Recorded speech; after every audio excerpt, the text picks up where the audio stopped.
C11 की मैं बात करूं, C11 ये यहाँ पे ना भी रखो, कुछ ना रखो, यहाँ पे कुछ ना रखो।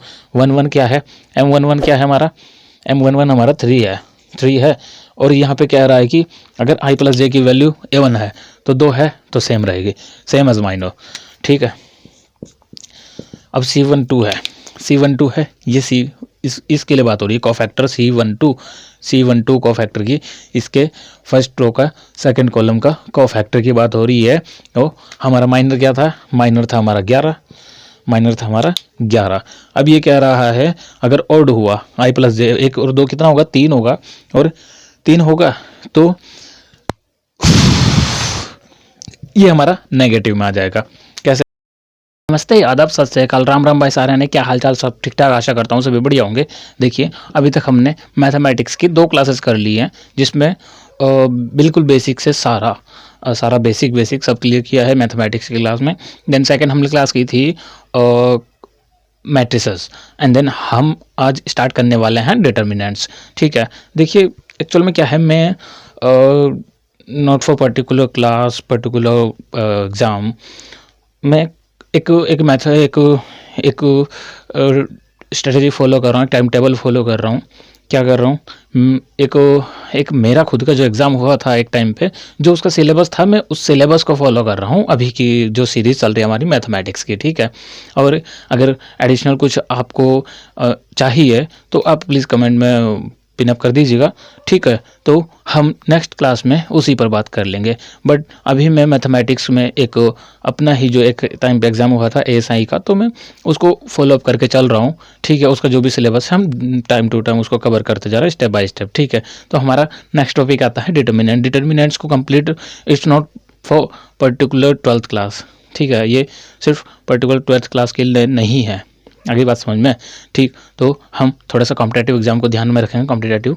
Okay, understand, hope you better understand. और हमारी इंग्लिश की मैथमेटिक्स यहाँ पर चल रही है, इंग्लिश और हिंदी बिल्कुल 0 से, इंग्लिश बिल्कुल 0 से, और एक हमारी कंप्यूटर की सीरीज चल रही है अदर। ठीक है, आप प्लीज़ अगर इन फ्यूचर या फिर अभी आपको कुछ आवश्यकता पड़ी उस चीज़ की, तो आप वो जाके देखेंगे, अंडरस्टैंड। तो चलिए देख लेते हैं क्या है डिटर्मिनेंट्स की जरूरत क्यों पड़ी, जब भाई मैट्रिसेस से काम चल रहा था, है ना।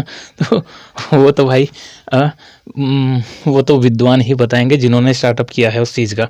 ठीक है, तो डिटर्मिनेंट्स में क्या है, देखो ये है कोई मैट्रिसेस को ये है, इसके लिए कंडीशन है कि ये एक ऑर्डर इसका सेम होना चाहिए, यानी कि 3/3 2/2 और 4/4 ऑर्डर ये होना चाहिए। आगे बात समझ में, तो यहाँ से बता देते हैं फर्स्ट। पहले देखिए, ये 2/2 का एक मैट्रिक्स है, ये मैट्रिक्स है, ये डिटर्मिनेंट्स नहीं है, ये मैट्रिक्स है। ये डिटर्मिनेंट्स का साइन कैसा होता है, डिटर्मिनेंट्स का साइन होता है 1 2 3 4, ये है डिटर्मिनेंट्स का साइन, ये 2 डंडे। अगर ऐसा है, ये हो गया मैट्रिसेस।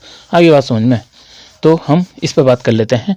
तो डिटर्मिनेंट्स को हम डिनोट करते हैं इस तरह से, डिटर्मिनेंट्स ऑफ दिस क्या होगा, डिटर्मिनेंट्स ऑफ ए क्या होगा, ये इस एलिमेंट को बोलते हैं, क्या बोलते हैं, A11 A12 A13 A14।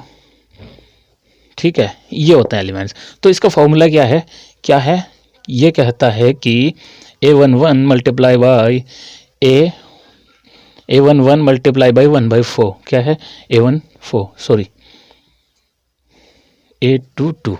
A22 4 से मल्टीप्लाई करना है इसको, देन माइनस क्या करना है, this one multiply by this one, क्या होगा, A21 multiply bye A12। Okay, ये होगा इसका फॉर्मूला। आगे बात समझ में, तो इसको हम क्या करना है, करो 1 4 1 होगा, 1 4 4, एंड देन माइनस क्या होगा, 3 2 6 -6, देन 4 - 6 इज इक्वल टू -2। ये ठीक है, तो this the value for determinants, ये हो गई डिटर्मिनेंट्स की वैल्यू। आगे बात समझ में, सबसे इजी था, बहुत इजी। ठीक, थोड़ा सा हम टफ कर लेते हैं। इसका एक फॉर्मूला बस ये ध्यान में रखना, क्या है, अगर किसी मैट्रिक्स में अगर कोई मैट्रिक्स है A11, इसी को बढ़ा लेते हैं, ये हो गया A13 और यहाँ पर 1 1 2, हाँ ये क्या है 2 1 2 2 A23 और A31 A32 A33। ठीक है, ये 3/3 का ये ऑर्डर है, ये बता दिया था। ये रो है, ये कॉलम है, ये रो है, ये कॉलम है। ये मैट्रिक्स की हमने पहली क्लास में डिस्कस कर लिया था। अगर नहीं देखी तो प्लीज़ जाके देख लीजिए, चैनल पे मिल जाएगी। और अगर कोई अदर क्लासेस चाहिए तो वो भी आप चैनल पर विजिट करके देख सकते हैं। आगे बात समझ में। तो इसका डिटर्मिनेंट्स का नॉर्मल सा फॉर्मूला ये रहता है हमारा, if this is determinant matrix A, तो डिटर्मिनेंट्स ऑफ ए क्या होगा, ये होगा A11। आप किसी भी particular this one R1, this R2, this R3, this C1, this C2, this C3, this one I J K, J वाला माइनस में होता है हमेशा, ये ध्यान रखना। आगे बात समझ में। तो इसका जो पर्टिकुलर फॉर्मूला होता है क्या होता है, इसको और इसको हाइड कर देना है। जिस तरह से, किस तरह से, इस तरह से, इस तरह से ये दिख रहा है। अगर ये हो गया, ये बन गया अब ये वाला मैट्रिक्स। आगे सॉरी क्या हो रहा है, ये इस तरह से ये तीन, ये रो, ये कॉलम हाइड, ये आया ना यहाँ पर A11, ये वाला एलिमेंट लिखना है और इसको इससे मल्टीप्लाई करना, A22 multiply by A33 minus A32 multiply by A23। आगे बात समझ में। देखो A11 दिस वन एलिमेंट, इसकी बात हो रही है, तो ये हाइड करना है और ये हाइड करना है। ये आ गया हमारा A22 this multiply by this A33 minus A32 multiply by A23। Okay, this one, ये हो गया कौन सा वाला, ये कौन से वाले की बात हो रही है, I के लिए। अब मैं I J क्या बोल रहा हूँ, ये पल्ले नहीं पड़ रहा होगा, ये पल्ले नहीं पड़ रहा होगा किसी को, मैं समझ रहा हूँ। ये J और ये K, ये I J K में चलते हैं, ये I J K में चलते हैं। ठीक है, ये विमाएँ होती हैं, विमाएँ वो वेक्टर्स वाला, वो फिजिक्स में भी चैप्टर है। ठीक है, वेक्टर अलजेब्रा, तो फिजिक्स से थोड़ा रिलेट करना। ये I J K वाला अभी जब तो है क्या होता है, पीसीबी वालों को तभी तो दिक्कत आती है। पीसीबी वालों को मैथमेटिक्स आती नहीं और फिजिक्स में हमें ये I J K मिल जाते हैं। तो मैथमेटिक्स एक कैसे कह दो कि जो फिजिक्स है, एक झूला या रस्सा, एक डंडे पे है, इस तरफ फिजिक्स, इस तरफ मैथमेटिक्स। आगे बस अगर मैथमेटिक्स हटा दोगे तो फिजिक्स ही नहीं रहेगी, फिजिक्स के बिना मैथमेटिक्स कुछ नहीं है। ठीक है, तो हमारा हम इसके बारे में बात करेंगे A12। अब हमने क्या करना है, इस रो को, फर्स्ट रो को इसको गायब कर देना और इसको गायब कर देना। किस तरह से करना है, इस तरह से। ये गायब दोनों, क्या बचा, ये समझ पा रहे हैं। A21 A33 A31 A23। आगे बात समझ में करो। क्या करना है, इसको और इसको हाइड करना है, इसको और इसको हाइड करना है। A21 multiply by A33 minus A31 multiply by A23। Okay, then I this one हो गया J और यहाँ पर आएगा हमारा K के लिए क्या है, A13 ये वाले की बात हो रही है, A13 इस एलिमेंट की बात हो रही है। और इस रो को हाइड करेंगे, इस कॉलम को हाइड करेंगे। अब इस वाले कॉलम की बात हो रही है, दिस वन पर्टिकुलर कॉलम। ठीक है, तो अब यहाँ पर क्या मल्टीप्लाई होगा, A21 मल्टीप्लाई बाई A32, इसको इससे मल्टीप्लाई करना है चच्चा मेरे, इसको इससे। आगे बात समझ में। और ये हाइड कर देना। ये सभी के स्टार्ट के लिए बात कर रहा हूँ। A11 के लिए इस तरह से A1 पे करना है। ये जो कोना है, ये कोना A11 पे आना चाहिए, A12 पे आना चाहिए, A13 पे आना चाहिए। A11 पर आ गया, A12 पे आ गया, A13 की बात कर रहे हैं अब हम। ये A13 पर कॉर्नर है। Okay, A21 multiply by A32, A21 second row first column, this one second row first column, multiply by A32 third row second column, okay, minus first row third column, sorry, third row first column, third row first column multiply by second row second column। आगे बात समझ में, ये है exact formula for finding a determinants. ये determinants को find out करने के लिए ये एक फॉर्मूला ध्यान में रखना, यहाँ पर आप कुछ भी वैल्यू रख लेना, A11 की जगह 1 2 3 4 50 60 हज़ार कुछ भी रख दो, इस फॉर्मूले में फिलअप कर देना इस तरह से। और अगर मैं कहूँ कि इस क्वेश्चन इस पर बेस्ड आप कम से कम 3 या 4 क्वेश्चन करना।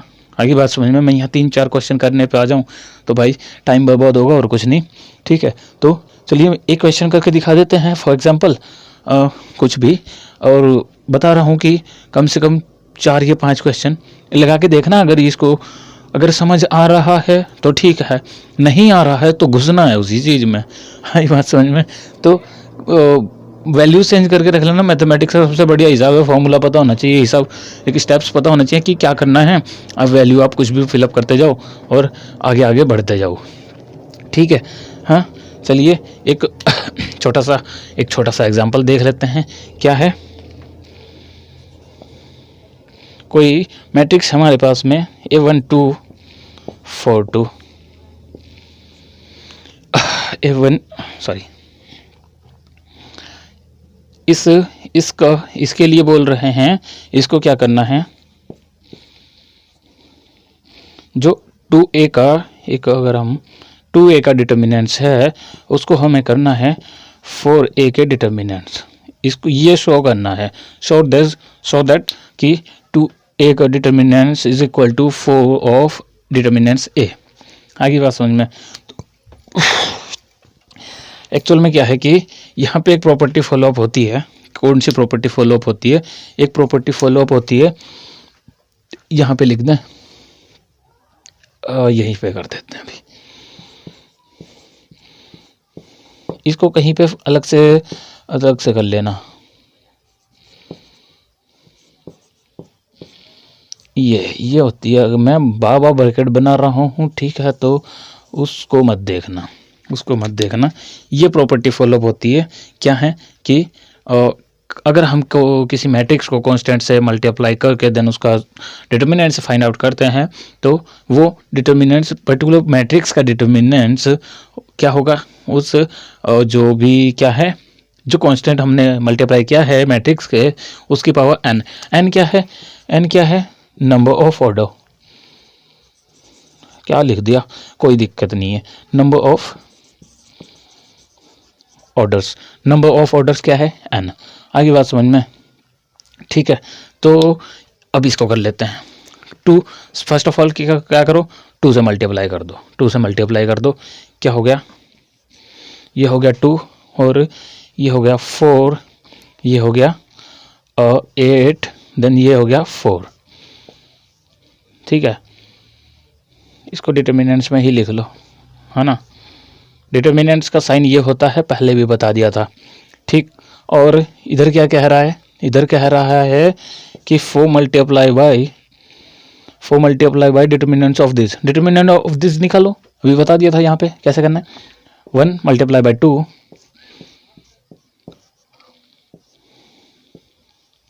माइनस क्या करना है, 4 मल्टीप्लाई बाई 2, ठीक है। देखो ये बहुत इजी है, मैं समझ रहा हूँ। एक्चुअल में क्या है, बोर्ड्स वालों के लिए, फॉर बोर्ड्स स्पेशल क्या करना है, ये particular line step by step follow करनी है।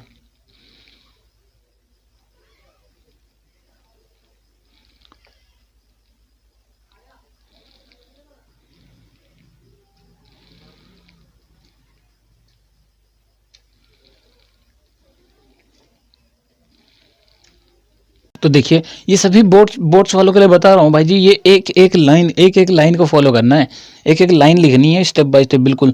ये भी शॉर्ट हो गया। इसमें आपको फर्स्ट ये लिखना है, देन उसके बाद में A11 और दिस वन A22, और ये क्या है A21 की वैल्यू है और A12 की वैल्यू, A12 की ये दिस वन A12। आगे बात समझ में ये आ गई। ओके, कुछ गलत कर दिया, क्या गलत किया? इसकी बात हो रही है ना, ये अलग है, इसकी बात हो रही है, ठीक है। इसकी मल्टीप्लाई इससे करनी है, देन 2 की मल्टीप्लाई 4 से करनी है। 1 मल्टीप्लाई बाई 2 हो गया, ये A11 है, ये A22 है, A11 है, A22 है, A21 कहाँ है? A21 ये है, सेकंड रो फर्स्ट कॉलम, ये फर्स्ट रो सेकंड कॉलम, क्या गया? 2 आ गया। आगे बात समझ में यहाँ तक ओके। ये फर्स्ट ये लिखना है, देन ये लिखना है। मैं डायरेक्ट इसको कुछ नहीं करना, डायरेक्ट से ये करना है। 2 के डिटर्मिनेंट से निकाल के ये भी कर सकते हैं हम डायरेक्ट MCQs में, but this is not for MCQs, this is for board exams and जो भी कॉम्पिटिटिव एग्जाम की तैयारी कर रहे होंगे उनके लिए, ठीक। यहाँ से इसका वैल्यू 2 4 8 माइनस, इसमें ये वैल्यू यहीं पे रखनी है। 2 A11 का वैल्यू क्या है? देखो A11 का वैल्यू क्या है? 2, और A22 का वैल्यू क्या है? 4। 2 चौक 8 हो गया। A21 का वैल्यू क्या है? सेकंड रो का first column 8 multiply by A कितना है? A12 first row second column, this one 4। 8 चौक 32, 8 4 32, क्या आया? 32 इज इक्वल टू, यहाँ पर क्या आएगा? 1 2 2 2 माइनस 4 2 8 4, कितना हुआ? 8 माइनस 24 और 4 से आ गया 6, दिस वन -6, और ये होगा -6 वही -24। आगे बात समझ में? ये देखो दोनों -24 ये बराबर हो गया, दिस वन ये शो करना था, ये हो गया।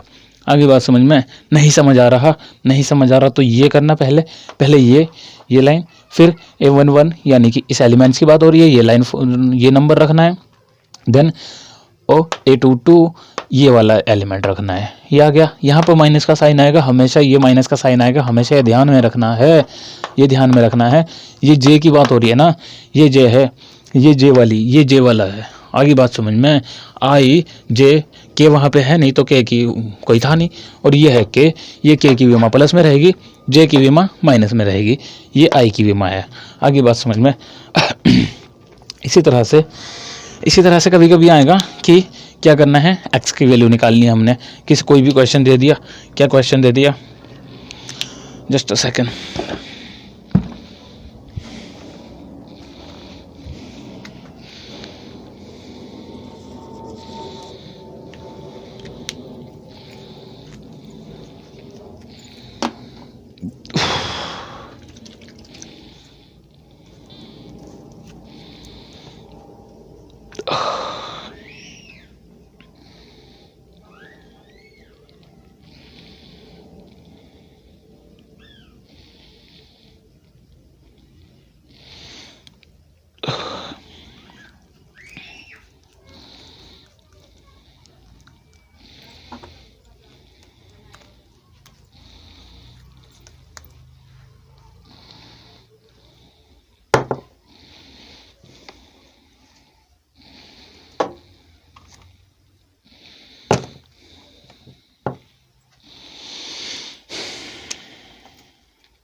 देखिए कुछ क्वेश्चन आ गया 2 4 6 8, आप कुछ भी रख सकते हो, और यहाँ पर आ गया 2x4 5x। ये वही चीज़ हो गई। क्या करना है कि x की वैल्यू फाइंड आउट करनी है, ये वही चीज़ हो गई। क्या हो गई? डिटर्मिनेंट्स के तरह से हम द्विघात समीकरण बना सकते हैं, है ना। ये तो मैट्रिक्स की बात हो गई, ठीक है। तो बहुत इजी, कुछ नहीं है, बहुत इजी है।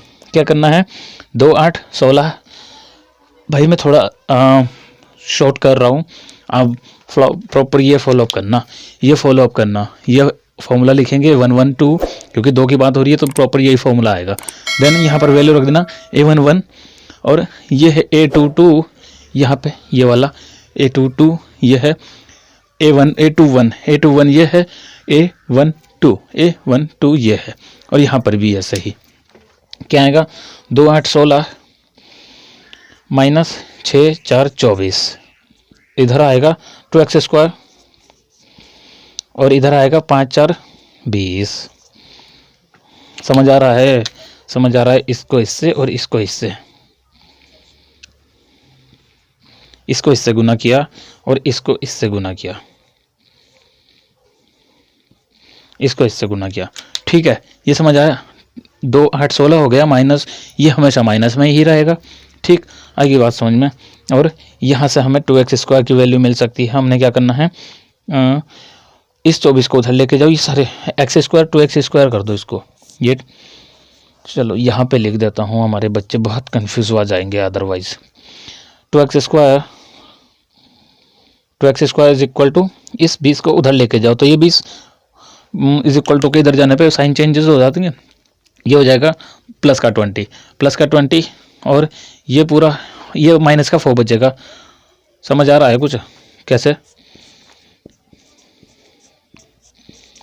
ये हो जाएगा, ये हो जाएगा, क्या हो जाएगा, ये 20 उधर गया, ये प्लस में चल गया, ये 16 6 माइनस का ऐसे ही है, 2x² इधर ही है, ठीक है। अभी इसको उधर ले गए, क्या आएगा, और इस 20 में से घटे -4, और यहाँ घटेगा 12, कितना आएगा 12, और 2 से ये कट गया 6, और x² इज इक्वल टू 6, यानी कि कितना, इसको मैं लिख सकता हूँ, कुछ आएगा नहीं आएगा, ये पर्टिकुलर √6 रहेगा। x की वैल्यू आ गई √6, x की वैल्यू √6, ठीक है। या फिर हाँ, कुछ नहीं हो सकता इसका, √6 ही रहेगा, ठीक। अच्छा देखो, डिटर्मिनेंट्स की कुछ प्रॉपर्टीज़ हैं, डिटर्मिनेंट्स की कुछ प्रॉपर्टीज़ हैं, तो वो देख लेते हैं क्या है प्रॉपर्टीज़। कुछ फर्स्ट प्रॉपर्टी क्या है, फर्स्ट प्रॉपर्टी कहती है कि रोज़ या कॉलम को क्या करते हैं, रोज़ या कॉलम को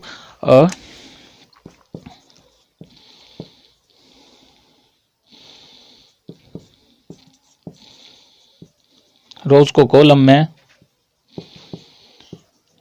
या कॉलम को रोज में इंटरचेंज करने पर क्या करना है,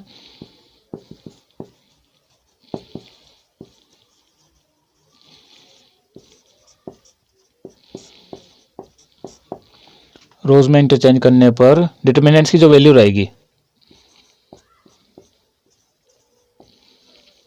जो डिटर्मिनेंट्स ऑफ वैल्यू है वो क्या रहेगी, सेम रहेगी। क्या करना है, रोज को कॉलम में या कॉलम को रोज में अगर हम इंटरचेंज कर रहे हैं तो वैल्यू हमेशा सेम रहेगी। आगे बात समझ में। तो और सेकंड प्रॉपर्टी कहती है, सेकंड प्रॉपर्टी कहती है कि अगर हम दो रो या 2 कॉलम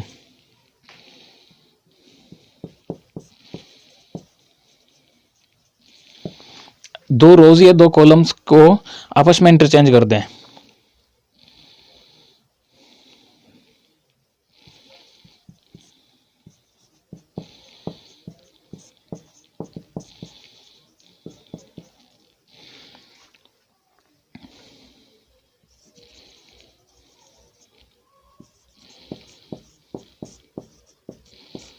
दो रोज या कॉलम को आपस में इंटरचेंज करने पर क्या होगा, वैल्यू की जो वैल्यू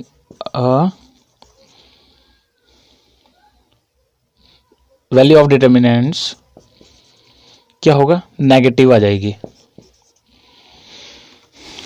अगर हम 2 रोज या 2 कॉलम्स को आपस में इंटरचेंज कर दें तो उसकी जो एग्जैक्ट डिटर्मिनेंट्स की वैल्यू है वो नेगेटिव हो जाएगी, साइन चेंज हो जाएगा। इसको फॉर एग्जांपल दिखा दें इसके, या फिर ऐसे ही समझ जाओगे कि नहीं। देखिए छोटे छोटे एग्जांपल दे देता हूँ, छोटे एग्जांपल दे देते हैं। 1 2 3 4 ये है क्या कह रहा है कि रोज को कॉलम में या कॉलम को रोज में। ये 7 प्रॉपर्टीज हैं, जस्ट फॉर एग्जांपल दिखा रहा हूँ। दिस फॉर वन, ठीक है। और क्या कह रहा है कि रोज को कॉलम में या कॉलम को रोज में इंटरचेंज करने पर। अब हम क्या कर दें, रोज को कॉलम कर दो, ये रो है, इसको कॉलम कर दो। पहले इसका यहाँ से वैल्यू निकाल लेते हैं, कितना आएगा 4। ये अभी तो निकाला था, कहाँ है, -2, ओके। और अब करना है ये 3 4, ये कर दिया ना हमने, रोज को कॉलम बना दी। ये 1 2 रोज था, ये 1 2 कॉलम कर दिया हमने। अब क्या होगा, 4 दिस 2 3 6 -6, क्या होगा -2।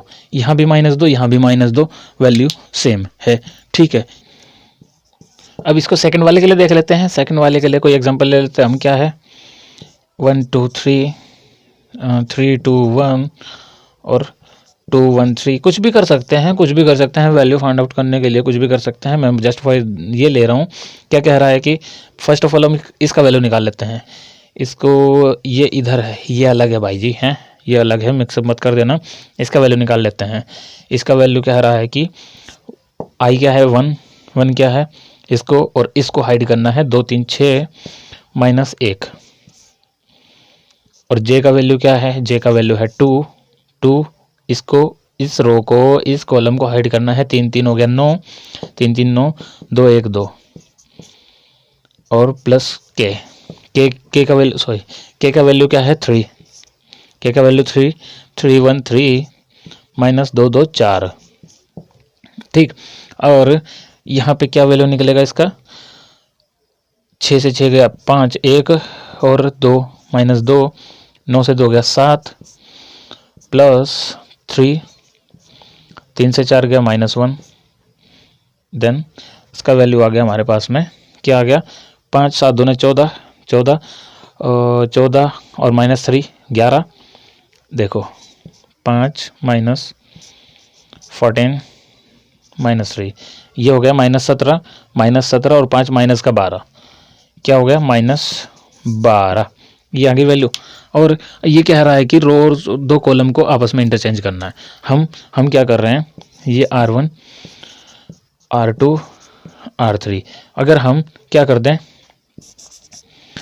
R1 को R3 से इंटरचेंज कर दें, R1 को R3 से इंटरचेंज कर दें, क्या आएगा, हाँ, यह आ जाएगा 1, सॉरी, यह आएगा 2 1 3 3 2 1 और क्या आएगा 1 2 3, ये हो जाएगा। यहाँ पर थोड़ा ब्राइटनेस आ रहा होगा, थोड़ा शब्दों पे ध्यान दे लेना भाई, ठीक है। यहाँ पे इसका वैल्यू कैसे निकालेंगे, इसका वैल्यू निकालो इसी तरह से। क्या है, आई का वैल्यू हमारे पास में 2, जस्ट अ सेकंड,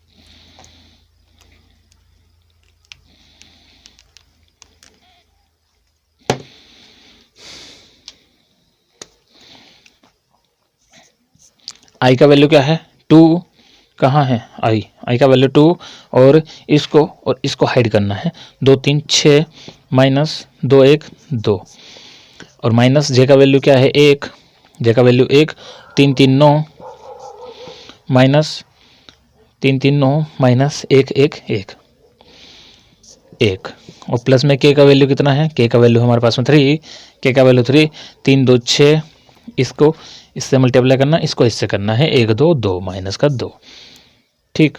2 6 से 2 गया 4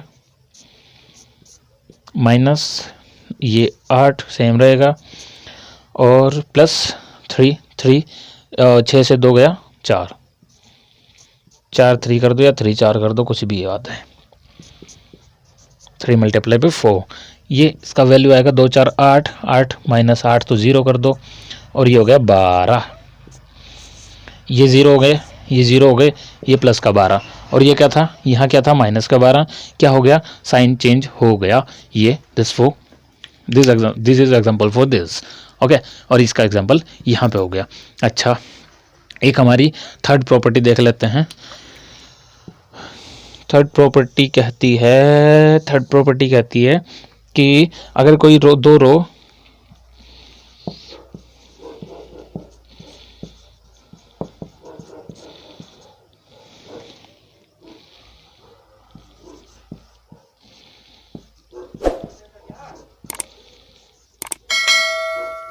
अगर कोई दो रोज या दो कॉलम्स को के सारे एलिमेंट्स हैं, क्या हैं? अगर कोई दो रो या दो कॉलम्स के सारे elements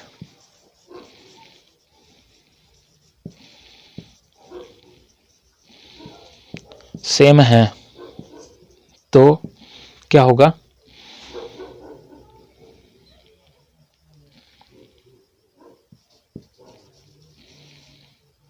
value of determinants is 0। अगर कोई दो रो या दो एलिमेंट्स के सारे एलिमेंट्स 0 हैं तो वैल्यू क्या होगी? 0 हो जाएगी।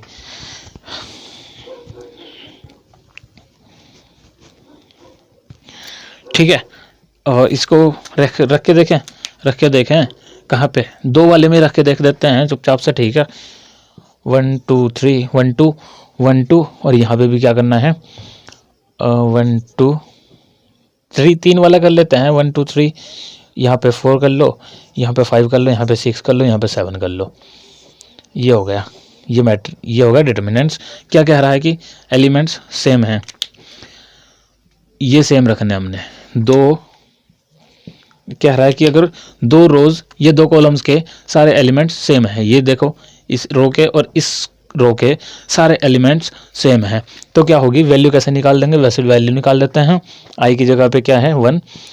इसको और इसको हाइड करना है। 2 7 14 माइनस 6 3 8 6 3 18 माइनस जे का वैल्यू कितना है? 2। इधर ये 7 1 7 7 माइनस 5 3 15, ये हो गया 15। और प्लस के का वैल्यू कितना है? के का वैल्यू 3, और क्या करना है? इसको हाइड करना है। 1 6 6 माइनस 5 2 10। ओके, ये क्या आ गया? वैल्यू 1 तो 1 ही रहेगा। 4 से 14 गया माइनस का, -4, एंड 7 से 15 गया, कितना आएगा? 8 8 2 16, माइनस का 2 ऐसे ही रखो, यहाँ पे माइनस का 8 आएगा। ठीक है, क्योंकि 15 से 7 गया माइनस का 8। ओके, और प्लस 3 6 से 10 गया -4। ओके, इसका वैल्यू आ गया हमारे पास में -4, और ये हो गया -16, ये -12। ये +16 होगा। ये -4 -12 कितना हो गया? -16, और ये +16 क्या हो गया? 0। ये लो जी, क्या कह रहा था? ये कह रहा था अगर दो रोज या दो कॉलम्स के सारे एलिमेंट सेम हैं तो वैल्यू क्या होगी? डिटर्मिनेंट्स की वैल्यू 0 आ जाएगी। वही आ गई 0। ओके, फोर्थ प्रॉपर्टी कहती है किसी रोज के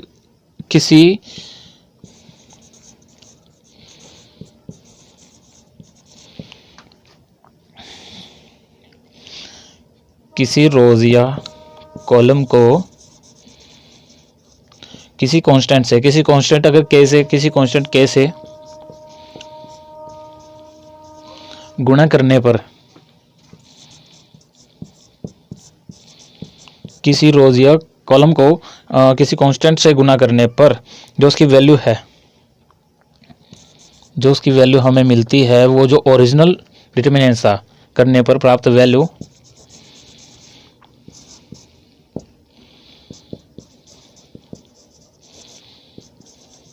ओरिजिनल डिटर्मिनेंट्स की वैल्यू की क्या हो जाती है? ओरिजिनल डिटर्मिनेंट्स की जो वैल्यू है उसकी के मल्टीप्लाई हो जाती है, उसकी के गुना हो जाती है।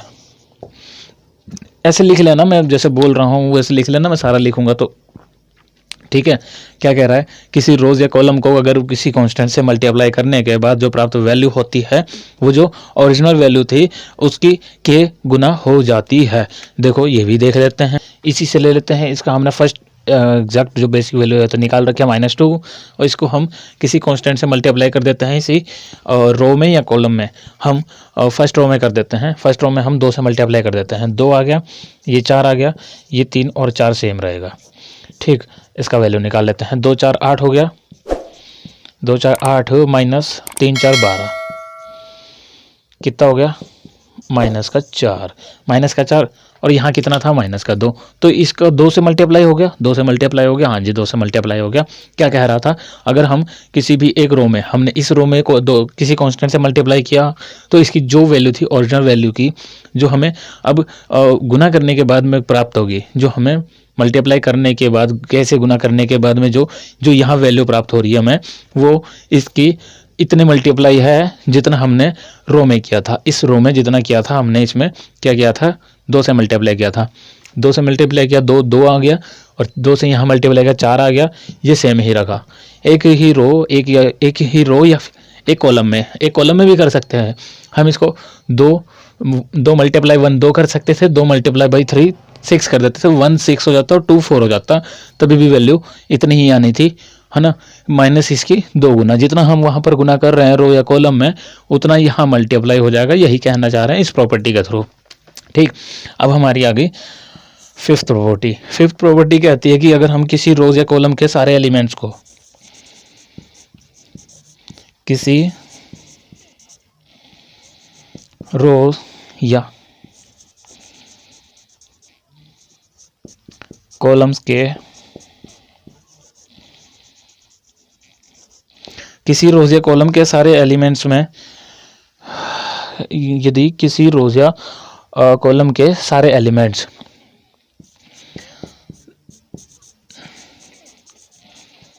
दो नंबर्स के जोड़ के रूप में लिखे हों, दो नंबर्स के जोड़ के रूप में लिखे हों तो हम उसको अलग अलग लिख सकते हैं, तो भाई देख लेना, लिख लेना। ठीक है, देखिए सिक्स प्रॉपर्टी कहती है, सिक्स प्रॉपर्टी क्या कहती है, सिक्स प्रॉपर्टी थियोरेटिकल तो समझ में नहीं है आएगी, हम इसको डायरेक्ट से क्या कर लेते हैं, डिटर्मिनेंट्स के फॉर एग्जांपल दिखा देते हैं। यहाँ पे कर दो 1 2 3 4 5 6 और ये तो 0 हो जाएगा, अगर ना 7 8 9 किया, हम कर लेते हैं इसको 2 3 4 कर लो। अब हम इसको क्या कर रहे हैं, R1 को हम कैसे कर रहे हैं, R1 प्लस 2R3 कर दो, R1 प्लस 2R3 कर दो।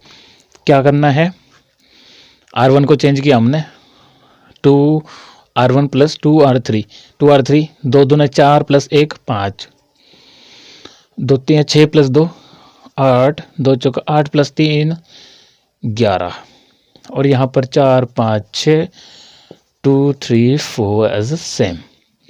ठीक, अब ये कह रहा है कि इस प्रॉपर्टी में क्या कहता है, इसकी वैल्यू और इसकी वैल्यू क्या आएगी, सेम आएगी। ठीक है, ये आप कर लेना, ये आप लोग कर लेना, इसकी वैल्यू निकाल लेना, इसकी वैल्यू निकाल लेना, ये सेम आएगी। ये सिक्स प्रॉपर्टी कहती है, इसको थ्योरेटिकल लिख लेना चाहे कैसे भी लिख लेना, मैं इस तरह से समझा दिया। ठीक है, वही है जो भी है, यहाँ पर कुछ आ रहा था। ठीक है, तो हम अब सातवीं प्रॉपर्टी देख लेते हैं। सातवीं प्रॉपर्टी कहती है कि ट्रायंगुलर प्रॉपर्टी, इसको हम ट्रायंगल प्रॉपर्टी भी कह सकते हैं, कि इसमें डायगोनल मैट्रिक्स अगर हमने एक कुछ भी है 1 1 0 0 2 3 0 4 5 6 ये है, ये जो डायगोनल है, ये डायगोनल है। अगर डायगोनल के ऊपर के या फिर नीचे के, अगर डायगोनल के ऊपर के या फिर नीचे के, या फिर इस डायगोनल के ऊपर के या फिर नीचे के सारे एलिमेंट्स ज़ीरो हैं, क्या हैं, सारे एलिमेंट्स ज़ीरो हैं, तो डिटर्मिनेंट्स की शॉर्ट ट्रिक है हमारी, डिटर्मिनेंट्स ऑफ दिस ए क्या आएगा, 1 मल्टीप्लाई बाय 3 मल्टीप्लाई बाय 6, इसको कह सकते हो आप शॉर्टकट। इसको कह सकते हो आप शॉर्टकट। इसको आपको प्रॉपर वो फॉर्मूला लगाने की ज़रूरत नहीं है जो हमने A11 A12 A13 करके लगाया था, उसको वहाँ वो लगाने की ज़रूरत नहीं है। हम डायरेक्ट से शॉर्टकट में निकाल सकते हैं वैल्यू, ठीक है। बट ये 3 आइटम ज़ीरो होने चाहिए, 3 एलिमेंट्स ज़ीरो होने चाहिए, तब जाके आप इसको फॉलो कर सकते हो, ठीक है। ये यहाँ पर लगभग 7 प्रॉपर्टीज़ हो गई, ठीक। अभी हम यहाँ पे बात कर लेते हैं माइनस। क्या है माइनस? माइनस क्या है? माइनस के लिए देखो, कोई मैट्रिक्स है, हमारे पास में, क्या है?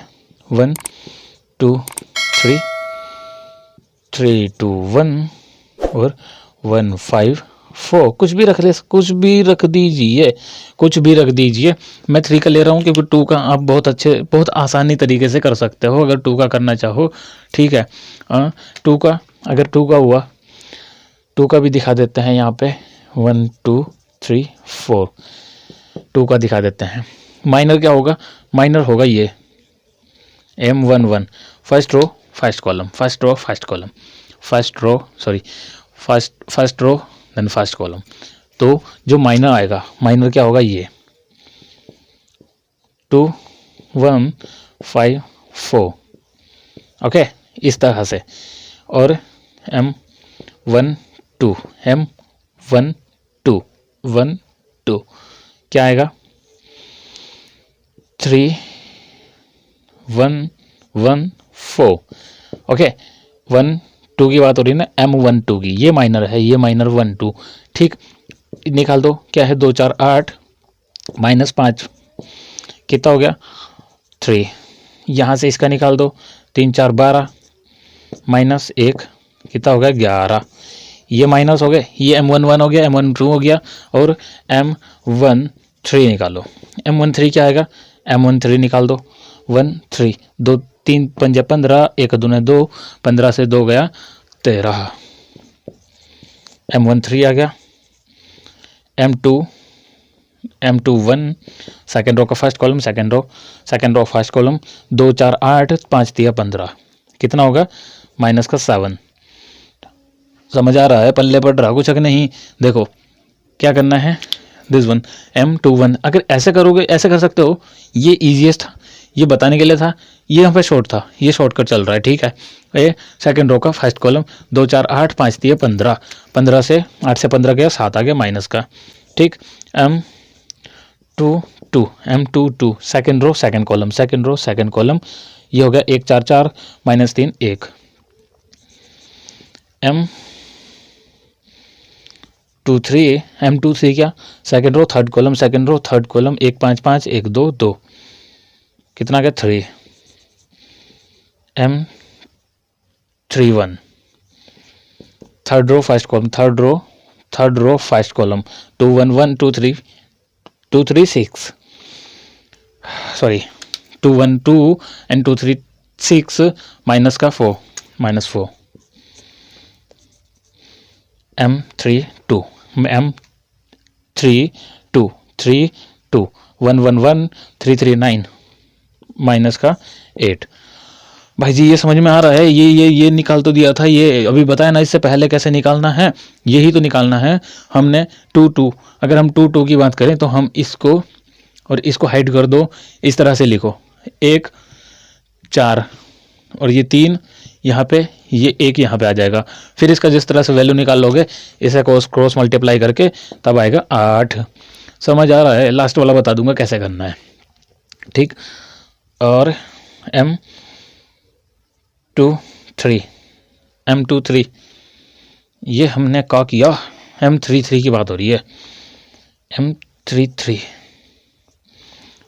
की बात हो रही है। M33 third row third column, 1 2 2 3 2 6 6 6 6 -4। आगे बात समझ में? 9 आए 3 और 3 6 7, नहीं गड़बड़ हुआ, हाँ 2 9 तो हो गए भाई, बता नहीं रहे यार, तुम भी उल्लू बना रखा मेरा, ठीक।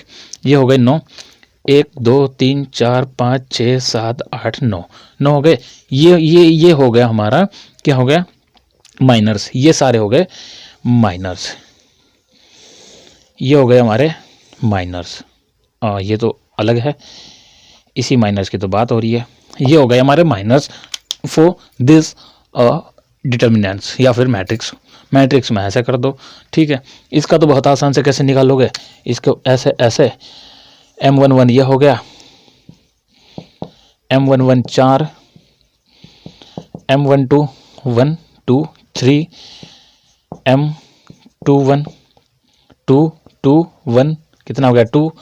जो बच रहा है वो लिखना है 2 2 2 2 1, ये आ गए माइनस इसके लिए, ठीक है। अब बात कर लेते हैं कोफैक्टर्स।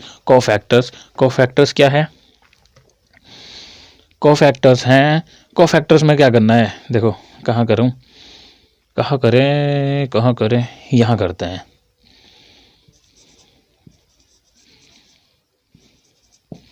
कोफैक्टर्स के लिए क्या है, कोफैक्टर का एक इजीएस्ट फंडा बताऊं, इजीएस्ट फंडा कोफैक्टर का, जो माइनस हैं माइनस में अगर ये जो वैल्यू है ये 1 + 1 = अगर A1 आ रहा है, देखो एक फॉर्मूला होता है कोफैक्टर का फॉर्मूला होता है CI + IJ -1 के power I + J × M11 MIJ,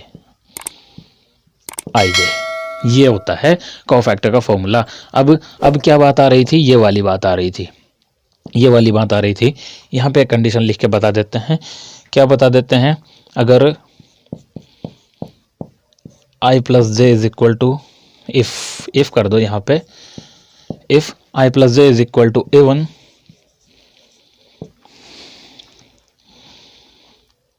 if I + J A1 रहेगा, अगर A1 वैल्यू आएगी I + J की तो वैल्यू सेम एज माइनर नहीं है, माइनर है।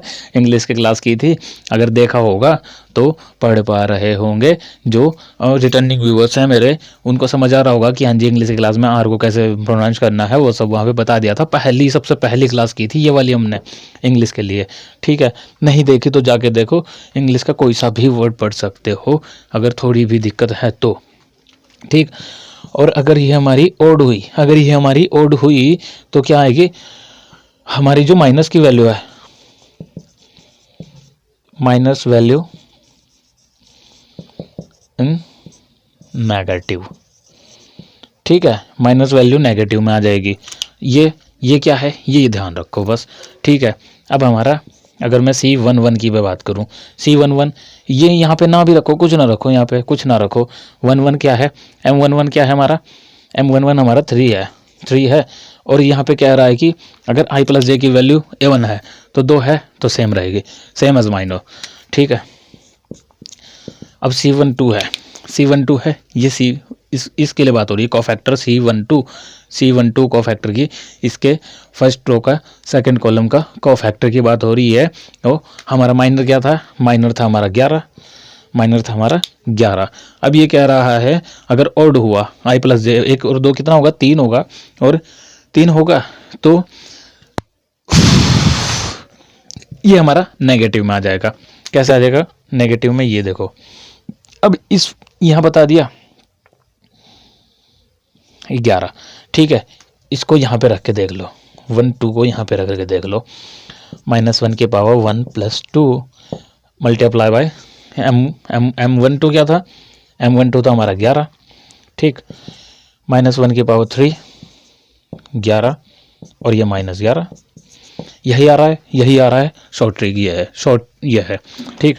अब हमारा क्या निकाल लो, C13 निकाल लो। C13 क्या है, C13 A1 है तो हमारा 13 एज इट इज आ जाएगा, as a minor, okay. C21 आएगा हमारा, C21 क्या आएगा, ये A1 है, ये कितना था, 7 है, क्या लिखा है, ये 7 लिखा है, हमने इसको सर्कल कर दिया, पता ही नहीं चल रहा। 2 1 second row first column, 2 4 8 5 3 15 7 minus का 7, तो सेम एज माइनर, -7 आ गया। C22 ये आएगा माइनस, सॉरी, ये आएगा प्लस में सेम, नहीं ये प्लस होगा, ये हमारा 2 और 1 3 है ना, 3 है तो हमारी नेगेटिव वैल्यू हो जाएगी, इसके ऑपोजिट हो जाएगी, प्लस का साथ आ गया। और ये हमारा 2 2 कितना है, 2 2 सेम है तो 1 1 1 तो सेम ही रहेगा। C2 3 ये देख लो, ये आ गई हमारी ऑड, ये आ गई हमारी ऑड, यहाँ पे साइन चेंज हो जाएगा, 2 3 का माइनस का 3 आ जाएगा, -3 हो गया। C31 हमारा A1 है, C31 हमारा A1 है तो सेम एज -4 आ गया, C32 क्या है हमारा, C32 हमारा क्या है, ऑड है तो हमारी इसकी ऑपोजिट साइन आ जाएगा, ये हमारा प्लस का 8 आ जाएगा। और C33 कोफैक्टर 33 हमारा क्या है, कोफैक्टर 33 हमारा 336 A1 होगा तो हमारी सेम एज माइनर यानी कि -4। ये हो गए हमारे कोफैक्टर, ये हो गए हमारे कोफैक्टर, ये हो गए हमारे माइनस, ये हो गए हमारे कोफैक्टर, ये हमारे माइनस, ठीक है। अच्छा, इसके बाद में हमारी बात आती है एडजॉइंट की।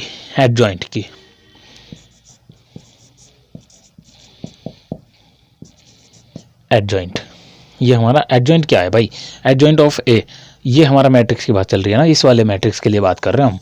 अब हमें इसका एडजॉइंट निकालना है इससे, ठीक है। हमें इससे जो मिला, ये जो बना हुआ है, ये 3 -11 एंड 13 एंड 7 1 -3 -4 +8 एंड -4, ये है हमारा एडजॉइंट। ये है एडजॉइंट नहीं जी, इसका ट्रांसपोज है हमारा एडजॉइंट हमारा इसका ट्रांसपोज है, तो रियल एडजॉइंट कौन सा है, रियल एडजॉइंट है हमारा 3 -11 13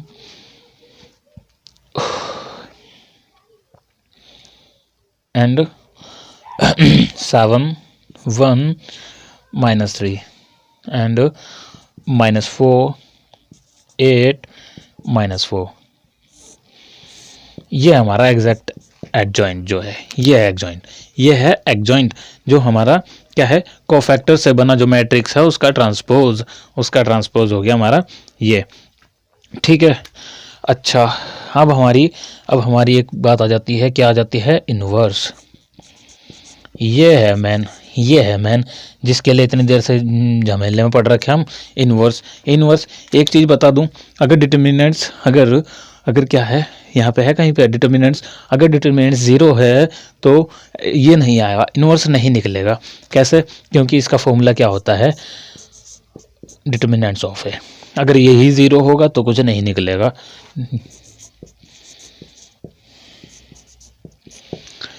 ये कहता है इस फॉर्मूले में क्या है, 1 by determinants of A multiply by adjoint. Adjoint ये निकाल दिया हमने, और डिटर्मिनेंट्स निकालना है, इसका डिटर्मिनेंट्स निकालेंगे और इसके साथ मल्टीप्लाई कर देंगे तो इन्वर्स आ जाएगा। देखो कैसे, यहाँ पे ब्राइटनेस आ रहा होगा थोड़ा सा, यहाँ पे ब्राइटनेस आ रहा होगा, ठीक है। तो शब्दों पे ध्यान देना भाई। इधर से शुरुआत कर लेते हैं,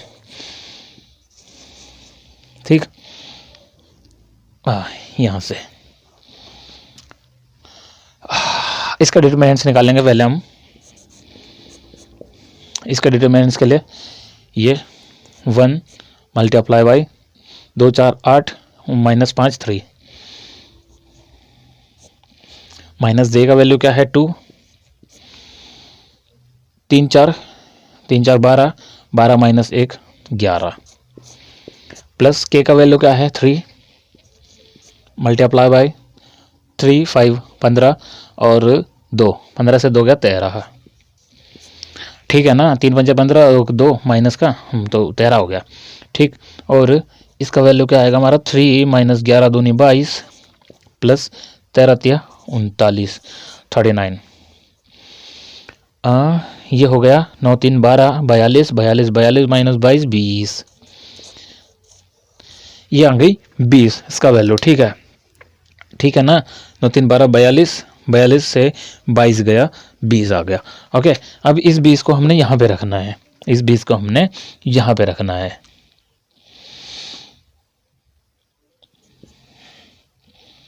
ये जो इनवर्स ए इनवर्स है हमारा, ये ए इनवर्स आ जाएगा, क्या आएगा 1/20 ऑफ एडजॉइंट कहाँ है, एडजॉइंट हमारा ये वाला 3 माइनस 11 13 7 1 माइनस 3 माइनस 4 8 माइनस 4। ठीक, ये बन गया हमारा ए इनवर्स आ गया। ये मैंने खुद से किया भाई, ये इसलिए अटपटा सा लग रहा है। ये कुछ ऐसा भी आ सकता है कि 20 का मल्टीप्लाई करते ही ये बहुत इजी आते हैं नंबर सारे, समझ रहे हो। इसमें 20 का भाग देते ही ये सारे नंबर बहुत छोटे छोटे हो जाएं। ठीक है, ये हमने अटपटा ऐसी लग रहा है क्योंकि हमने ये खुद से किया है। आगे बात समझ में है यहाँ तक, ठीक है। ये माइनस हो गए, माइनस कैसे निकालने हैं, माइनस कैसे निकालना है, इस रो को इस कॉलम को हाइड करके इस तरह से माइनस निकाल लोगे, और माइनस निकाले। और कोफैक्टर क्या है, अगर इवन है तो value same as a minor, और अगर ऑड है तो नेगेटिव ऑफ माइनर। ठीक, ये ओके। हाँ, अब एडजॉइंट के लिए पंगा हो रहा था, एडजॉइंट निकालना है हमने इसका, किसका, जो कोफैक्टर से बना जो हमारा है उसका ट्रांसपोज हमारा एडजॉइंट होगा। और एडजॉइंट क्यों निकालना, एडजॉइंट निकाला हमने ए इनवर्स के लिए। ओके, आगे बात समझ में यहाँ तक ओके। हाँ जी, कोई दिक्कत नहीं जी, कोई दिक्कत नहीं होनी चाहिए। अभी हम देख लेते हैं,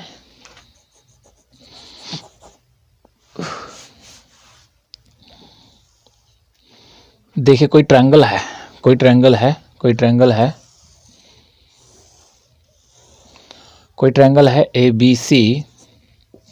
इतना अच्छा तो नहीं बनाया बट फॉर अंडरस्टैंडिंग बढ़िया है। x2 y2 x3 y3, ठीक है। ये कोई ट्रायंगल है, इस ट्रायंगल का हमने एरिया कैसे निकालना है, एरिया निकालना है हम, आप सबसे पहले एक हेडिंग डालना, सबसे पहले एक हेडिंग डालना क्या कि applications of determinants, applications of determinants आ जाएगा।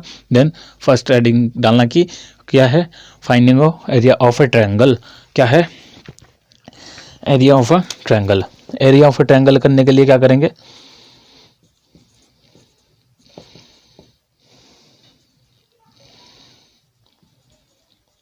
देख लेना भाई, एंजल एंजल एंजल और एंगल में क्या फर्क होता है। ठीक है,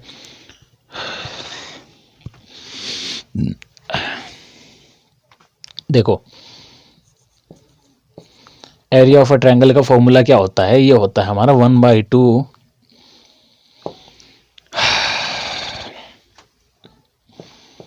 x1 y1 1 x2 y2 2 1 x3 y3 1। ये होता है, ये अजीब सा लग रहा है, कहीं तुमने इसको मिक्स कर दिया, ये ऐसा होता है। Okay, x1 y1 1 x2 y2, ये y2 है यार, इसको कुछ अटपटा मत समझ लेना यार, हैं क्या क्या लिखता हूँ मैं, हमें खुद समझ नहीं आता है। x2 y2 1 x3 y3 1, ठीक। ये x3, ये x1 y1 और जो भी है वो सब वहाँ के पॉइंट्स हो गए, और ये 1 1 हमने अपने से ले लिया। ये क्या है, एरिया ऑफ अ ट्रायंगल। अब ये कैसे सॉल्व करना है, ये कैसे सॉल्व करना है, ये भाई अभी तक सारा यही तो करते आ रहे हैं, ये अभी तक सारा यही तो करते आ रहे हैं। एरिया ऑफ अ ट्रायंगल कैसे निकालते हैं, कैसे निकालते हैं, इसका फॉर्मूला यहाँ पे कर दूं, ये देखो हाफ आई की वैल्यू क्या है x1, इसको और इसको हाइड करना है y2 minus y3 minus j का वैल्यू क्या है y1 और x2 माइनस x3 प्लस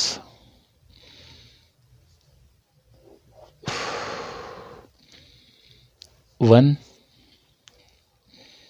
क्या है इसको और इसको हाइड करना है, x2 y3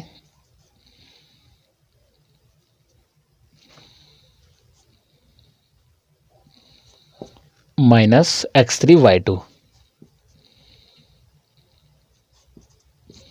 अरे क्या कर दिया ये, ऊपर ऊपर क्या कर दिया ये, ऊपर क्या कर दिया, नहीं ऐसा नहीं, ऐसा नहीं, क्या करना है, इसको और इसको y2 माइनस y3, नहीं यार ठीक तो था, यहाँ पर एक है तो एक ही तो आएगा बाबा, और क्या चाहिए, माइनस y1, हाँ इसको ये कॉलम हाइड करना है, ये रो हाइड करना है, x3 x2 माइनस x3,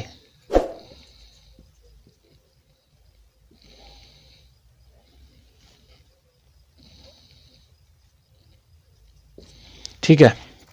ये हो गया फॉर्मूला किसका, एरिया ऑफ अ ट्रायंगल। अभी हम इस पे एक क्वेश्चन करके दिखा देते हैं, इसके साथ साथ ही आपको कम से कम क्लास पॉज करके कम से कम 4 या 5 क्वेश्चन करने हैं for different values particular elements पे, ठीक है। तो हम एक एग्जांपल करके दिखा देते हैं, क्या रखें, इसी पर निकाल लेते हैं, इसी पर निकाल लेते हैं एरिया ऑफ अ ट्रायंगल, इसी के लिए हाफ,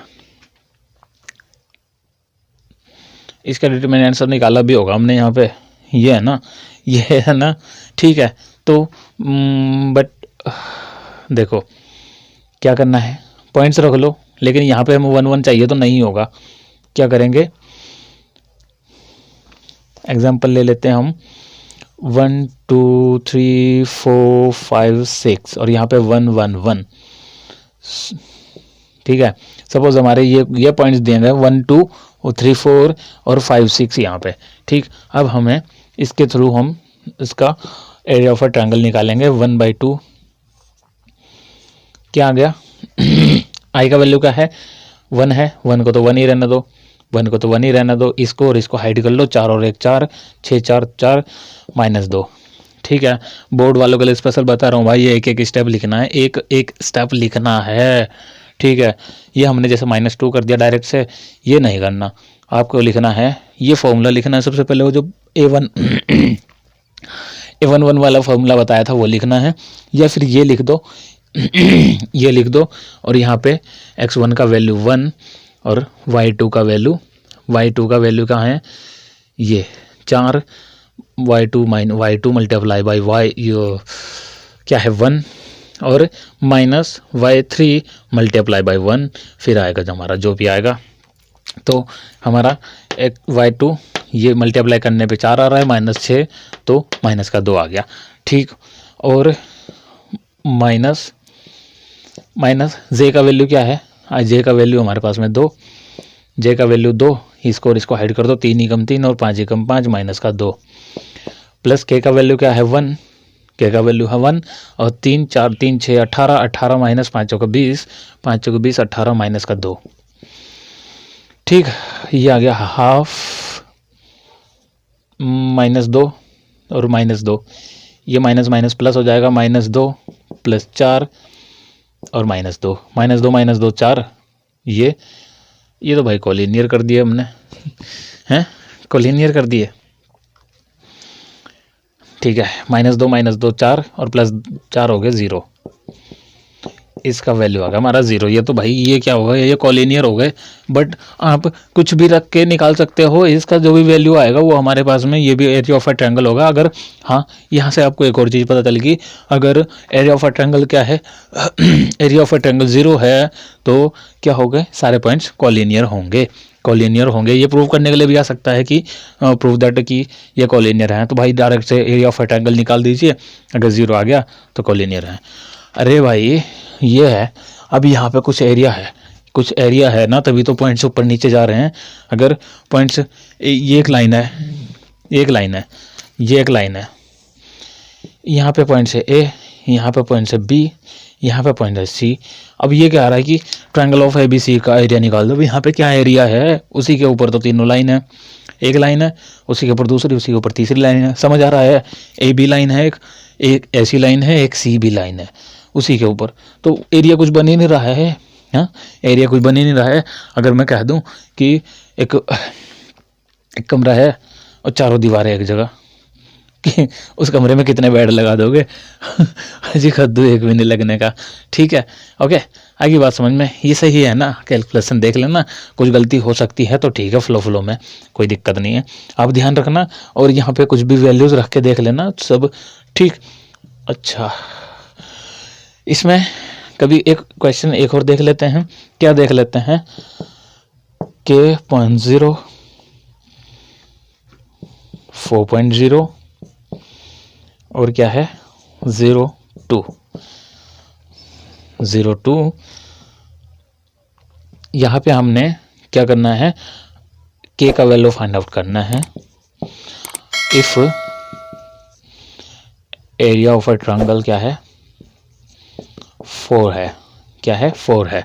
हमने क्या करा, इसने क्या करा, हमें एरिया ऑफ अ ट्रायंगल 4 दे दिया और कह रहा है कि वह के की वैल्यू फाइंड आउट करो। इससे हम कैसे करेंगे, हम डायरेक्ट से फॉर्मूले में रख देंगे इसको।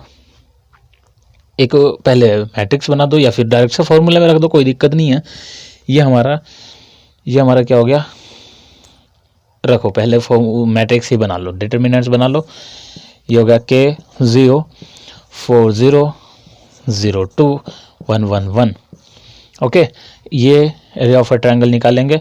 Area of a triangle half क्या हो गया, के आ गया, और 0, 0, 0 माइनस का 2 माइनस ये तो 0 ही होगा, इसको कैलकुलेट करके कोई फ़ायदा नहीं है, ये +1 रहेगा। यहाँ पे इस रो को और इस कॉलम को हाइड करना है।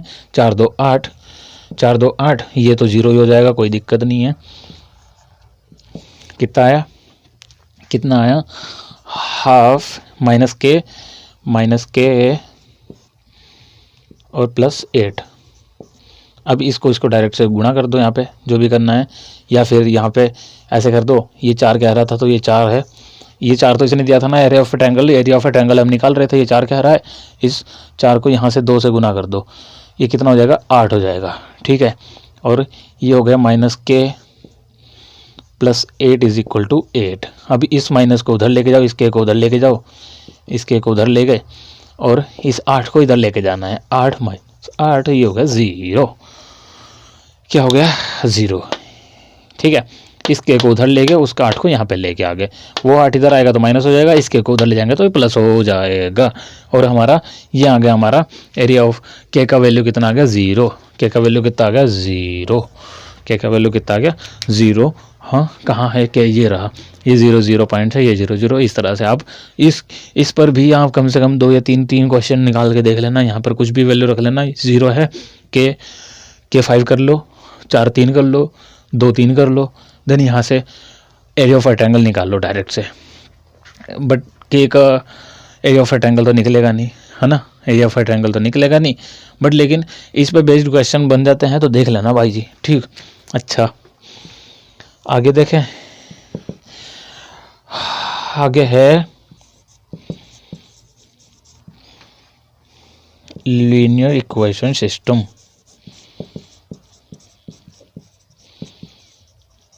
लीनियर इक्वेशन सिस्टम क्या है, अगर कोई हमें इक्वेशंस दी गई हैं, क्या है, 2x + 3y = 3, कुछ भी कर लीजिए, 5x + 2y = 2। अब ये कह रहा है कि यहाँ पे से x और y की वैल्यू फाइंड आउट करनी है। ये कैसे कर सकते हैं, ये द्विघात समीकरण डायरेक्ट से भी कर सकते हैं। इसको 5 से गुना कर दो, फिर इसको घटा वटा के जो भी x y का वैल्यू निकलेगा वो तो द्विघात समीकरण अलग हो गई। वो बेसिक फर्स्ट क्लास की थी, बेसिक वाली, वहाँ पे बता दिया था ये करना। ठीक है, देखी नहीं है तो देख लो, वहाँ पे सारी कैलकुलेशन, बोर्ड मास वगैरह सब बताया, मल्टीप्लाई जो भी होता है, एक पॉइंट बिल्कुल बेसिक सारा क्लास कर ली थी हमने। ठीक, ये कह रहा है कि यहाँ पे डिटर्मिनेंट्स के यूज से निकालो। ये क्या है, यूज ऑफ डिटर्मिनेंट्स है, एप्लीकेशंस ऑफ डिटर्मिनेंट्स चल रहा है ये टॉपिक, ये फर्स्ट है, ये सेकंड है। ठीक है, अभी थर्ड आएगा एक और, ये है, इसमें क्या करना है, हमें इसको डिटर्मिनेंट्स की फॉर्मूले से सॉल्व करना है। इसको डिटर्मिनेंट्स बनाओ। डिटर्मिनेंट्स कैसे बनाएंगे, ऐसे, ये ये कौन से, अगर याद आ रहा होगा तो ये कौन सी वाली प्रॉपर्टी है, ये है शायद सिक्स्थ वाली प्रॉपर्टी चल रही है, सिक्स्थ वाली प्रॉपर्टी शायद चल रही है। ठीक है, ये होगा इस तरह से 2 3, ये होगा 5, ये होगा 2, ये हमारा बन गया डिटर्मिनेंट्स। ठीक, और मल्टीप्लाई में एक्स वाई, ये हो गया हमारा डिटर्मिनेंट्स। इज इक्वल टू में क्या चल रहा है, 3 3 2 चल रहा है, एक ही हो गया। ये हो गया हमारा ए डिटर्मिनेंट्स, ये हो गया हमारा एक्स डिटर्मिनेंट्स, इसको हम बी मान लो। ठीक है, ये हो गया हमारे 3 डिटर्मिनेंट्स आ गए। अब जी हाँ, ये कर लेंगे जी, हमने एक्स की वैल्यू फाइंड आउट करनी है। एक्स की वैल्यू जब A B is equal to A x is equal to क्या है, बी है, तो एक्स इज इक्वल टू क्या होगा, ए इनवर्स बी होगा। इस ए को यहाँ पे ही रखना, यहाँ पे मत रख देना। ठीक है, क्या होगा, X is equal to A inverse B. X ही तो एक्स वाई की वैल्यू है, एक्स वाई यही तो है, एक्स वाई डिटर्मिनेंट्स का नाम ही तो यह है। तो हमें ए इनवर्स है भाई निकालना सिखाई दिया, यहाँ से ये ए इनवर्स निकालना तो बता दिया। ठीक है, कर लो। फर्स्ट ऑफ ऑल क्या करना है, हम सबसे पहले डिटर्मिनेंट चेक करेंगे। डिटर्मिनेंट अगर 0 होगा तो एग्जिस्ट ही नहीं करता, एक्स में कुछ नहीं निकलेगा, क्योंकि ए इनवर्स के लिए हमें एडजॉइंट लगाना पड़ता है। एडजॉइंट नहीं है, एडजॉइंट ही 0 आएगा तो फिर तो क्या ही होगा काम। ओके, निकाल लो। Determinants of A is equal to 2 2 4 minus इसी माइनस 5 3 15, यानी कि माइनस का 11। हाँ जी, एग्जिस्ट कर रहा है, चल जाएगा काम। ठीक है, 2 2 4 5 3 15 माइनस 11।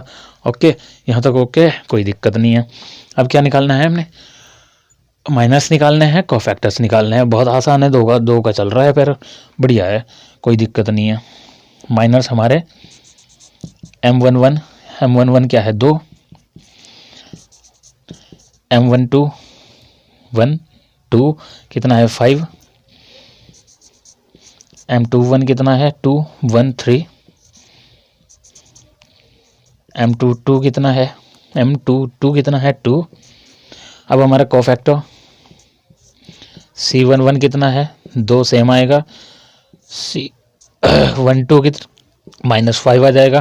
भाई बता दिया था साइन चेंज हो जाएगा अगर यहाँ पर क्या होगा, ओड होगा तो। अभी यहाँ पे मिटा दिया, वो यहीं पे था। ठीक है, देख लेना पीछे क्लास। ठीक है, ए 21 कितना आएगा -3 आएगा, और C22 कितना आएगा, C22 आएगा सेम एज माइनर। ठीक है, और इससे ये बना हमारा 2 -5 -3 2, ये बन गया हमारा डिटर्मिनेंट्स। ये डिटर्मिनेंट्स बना, इसका ट्रांसपोज होगा एडजॉइंट। इसका ट्रांसपोज क्या होगा, 2 -5 -3 2, ये है हमारा एडजॉइंट। ये क्या है, ये हमारा एडजॉइंट है। हाँ जी, एडजॉइंट है। ओके, अब हमने डिटर्मिनेंट से ये निकाल लिया था, डायरेक्ट से इससे गुना कर लेना है। ओके, ए इनवर्स निकालने के लिए ए इनवर्स निकालने के लिए क्या था, 1/-11 और मल्टीप्लाई में क्या है, एडजॉइंट ए कहाँ है, यही तो है एडजॉइंट ए। 2 -3 -5 2, ये हो गया हमारा एडजॉइंट। कर दो, इनवर्स आ गया। अच्छा जी, अब क्या कह रहा है, एक्स की वैल्यू कहाँ है, ये है ना एक्स की वैल्यू। अब इसको हमने बी से मल्टीप्लाई करना है यहीं पे। बी कहाँ है, ये रहा बी, ये रहा, ये कितना था 3 और 2, ये था ना बी। अब इसको हमने डायरेक्ट से इससे मल्टीप्लाई करना है। ये हम अब एक्स की बात कर रहे हैं, ये इनवर्स की बात नहीं कर रहे हैं, हमने डायरेक्ट से यहीं पे रख दिया। ठीक है, हमने थोड़ा जल्दी में कर दिया इसको। आप यहाँ पे ये इनवर्स का वैल्यू आ गया। अब आप डायरेक्ट से ये फॉर्मूला लिखना, x is equal to A inverse B. इस ए इनवर्स की वैल्यू हमने इस फॉर्मूले में रखी, तो ये फिर बी का वैल्यू रखना है यहाँ पे, ये आएगा। अब हम डायरेक्ट से एक्स की वहाँ निकाल लेते हैं।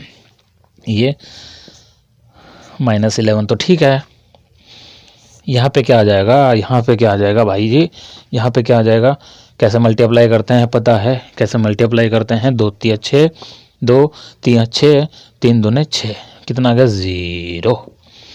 2 3 6 प्लस 3 दूने 6, 0 आ गया। समझ आया? मल्टीप्लाई भाई बता दिया था मैट्रिसेस में बता दिया था मल्टीप्लाई कैसे करना है। ये -3 5 दिया 15 -15, 2 दूने 4 2 दूने 4 और -15 -11। ये लो जी अब 11 को कर दो उधर, ये हो गया 0 और ये हो गया 11। ये माइनस और माइनस ये कट जाएगा, जो भी होगा 11 के अंदर भाग दे दी, 0 के बटे 11 तो 11 ही होगा, -11 के बटे -11 तो 11 हो गया। ये हमारी x की वैल्यू, ये हमारी y की वैल्यू। ओके ठीक है, ये हो गया 1, ये 1 हो गया। -11 से -11 कट के क्या हो गया 1 आ गया। ये 1 आ गया, 11 से 11 कटा तो माइनस से माइनस कट गया, ये माइनस का था ना यहाँ पे। ये हो गया 0 और 1। x की वैल्यू क्या आ गई 0, रख के देख लो यहाँ पे रखो 0, यहाँ पे रखो 1। 3 ही कम 3 तो 3 ही होगा, ये तो 0 हो गया, ये भी 0 हो गया।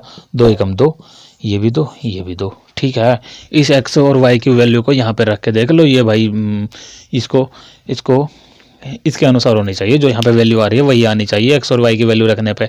इसको आप द्विघात समीकरण से भी सॉल्व कर सकते हो, द्विघात समीकरण के मेथड से भी, वो भी बता दिया था फर्स्ट क्लास में।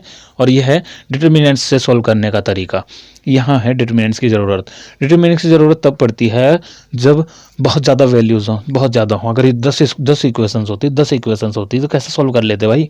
हाँ, 10 इक्वेशंस होती तो भाई आप मैट्रिक्स बना दो धड़ाधड़। ये कंप्यूटर्स में फीड किया जाता है, इसलिए कंप्यूटर्स जो है तैड़ कैलकुलेशन करके दे देता है। अभी हम क्या बात कर लेते हैं सेकंड, इसी से इसको थोड़ा सा वाइप कर देते हैं हम पहले, फिर हम कंसिस्टेंसी और नॉन कंसिस्टेंसी के लिए बात कर लेंगे। ठीक है, just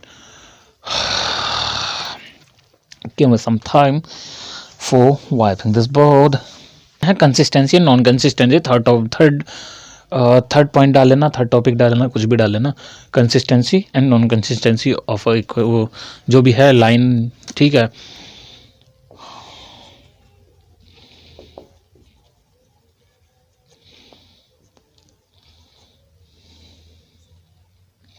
consistency and non consistency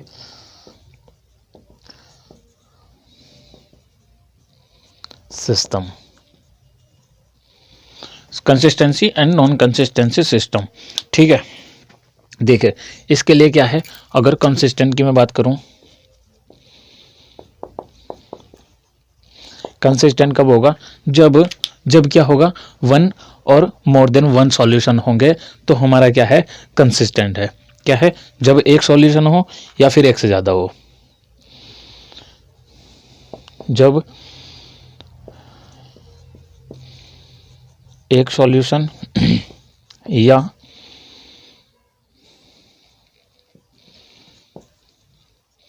more than ये वाला देन आएगा, ये वाला देन मोर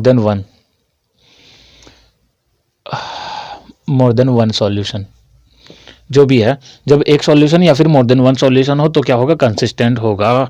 ठीक, और नॉन कंसिस्टेंट के लिए क्या होगा,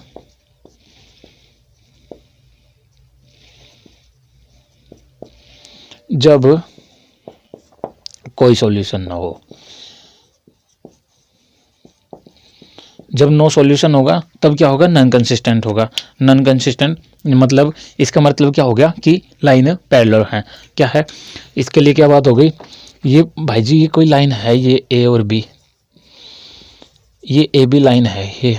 ठीक है, अब कोई लाइन है पी क्यू, ये पी क्यू, ये हमारा जो ये पॉइंट है ये ओ, ये है ये कंसिस्टेंट, ये कंसिस्टेंट है। क्या है, एक सॉल्यूशन होगा, यहाँ पे एक सॉल्यूशन होगा या फिर मोर देन 1 हो सकता है। ठीक है, अगर इसी के ऊपर होगी, मोर देन 1 के लिए क्या होगा, मोर देन वन के लिए होगा ये ए बी लाइन है ये, और यहीं पे पॉइंट पी क्यू, इसी के ऊपर एक और लाइन, एक ए बी पहले से थी, इसी के ऊपर पी क्यू। अब ये इतनी जगह काट रही, इसको इतनी तो हर जगह ही काट रही, तो क्या होगा मोर सॉल्यूशन यानी कि इन्फिनिट सॉल्यूशन होंगे।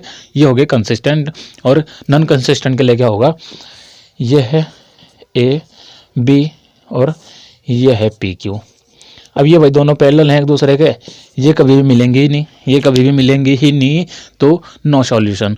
ये हो गया नॉन कंसिस्टेंसी सिस्टम, या फिर नो सॉल्यूशन। अगर सॉल्यूशन पूछेगा नो सॉल्यूशन, कंसिस्टेंट पूछेगा नो कंसिस्टेंसी, यानी कि ये कहीं भी एक दूसरे को नहीं भेद रही हैं।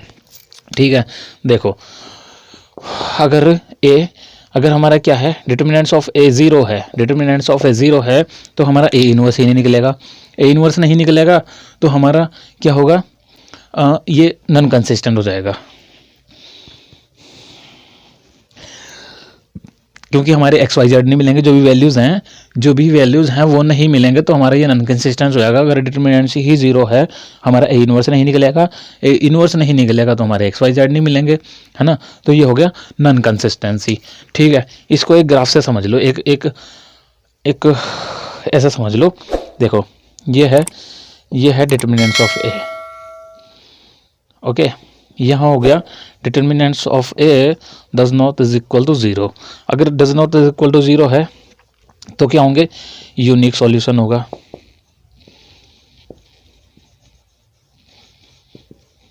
यूनिक सॉल्यूशंस होंगे, यानी कि कंसिस्टेंट रहेगा।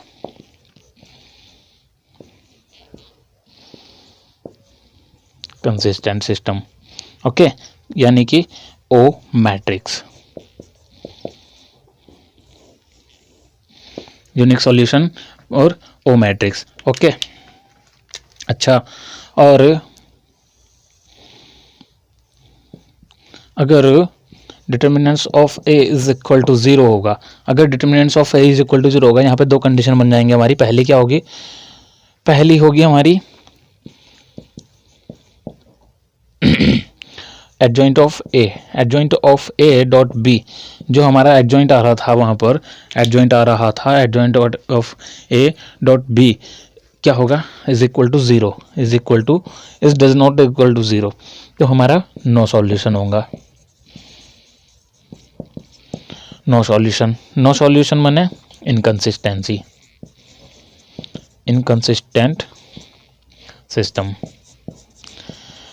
सिस्टम पूछे सिस्टम और कंसिस्टेंसी पूछे सिस्टम पूछे सिस्टम और सॉल्यूशन पूछे तो नो सॉल्यूशन। और अगर हमारा क्या है, adjoint A dot B is equal to zero होगा, अगर हमारा adjoint A dot B is equal to zero होगा तो फिर हमारे दो बन जाएंगे, क्या बन जाएंगे, इन्फिनिट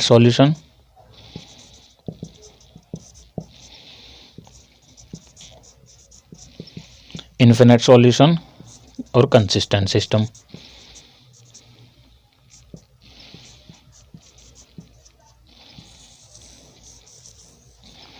और ये अलग क्या हो गया हमारा,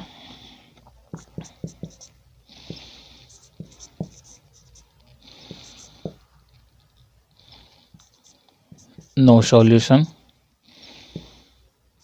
यानी कि इनकंसिस्टेंट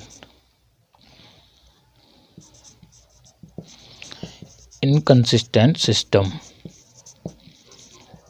ठीक है, ये जो है ना, ये यूज़ नहीं होगा, बट जस्ट फॉर इन्फॉर्मेशन बता रहा हूँ, बाकी यहीं पे ख़त्म हो जाएगा। क्या है, नो सॉल्यूशन और यूनिक सॉल्यूशन या फिर मोर सॉल्यूशन। आगे बात समझ में, ये इनकंसिस्टेंस हो गया, ये कंसिस्टेंट हो गया। आगे बात समझ में, यहाँ तक ओके, कोई दिक्कत नहीं होनी चाहिए। हाँ, आशा करता हूँ सभी अच्छे से समझ में आया होगा। ओके, ये हमने देख लेना है ना, जो भी था डिटर्मिनेंट्स में लगभग हमने सारे टॉपिक्स कवर करे यहाँ तक। ठीक है, इसके आगे इसके साथ में क्या करना है आपने, जो भी जितने भी बताए हैं अभी तक टॉपिक्स, जितने भी क्वेश्चंस फॉर एग्जांपल दिए हैं, उसमें कम से कम तीन या चार क्वेश्चन लगा के देखना, और समझ नहीं आए तो क्लास दोबारा देख लेना, बट प्रैक्टिस जरूर करनी है। Mathematics depend on practice. अगर आप प्रैक्टिस बढ़िया करके कर रहे हो तो आपको कहीं भी दिक्कत नहीं आएगी मैथमेटिक्स में। आप एक फॉर्मूले पे 3 या 4 क्वेश्चन लगा लो, वैल्यूज चेंज कर लो। भाई सबसे बढ़िया काम है मैथमेटिक्स का, क्या आप वैल्यूज चेंज कर लो। 1 2 ही तो चेंज करना, 1 2 3 का ही तो सारा खेल है। जैसे ABCD का ही तो खेल है इंग्लिश में, वो भी कर दी है। अब जाके देखो तो सही ठीक है।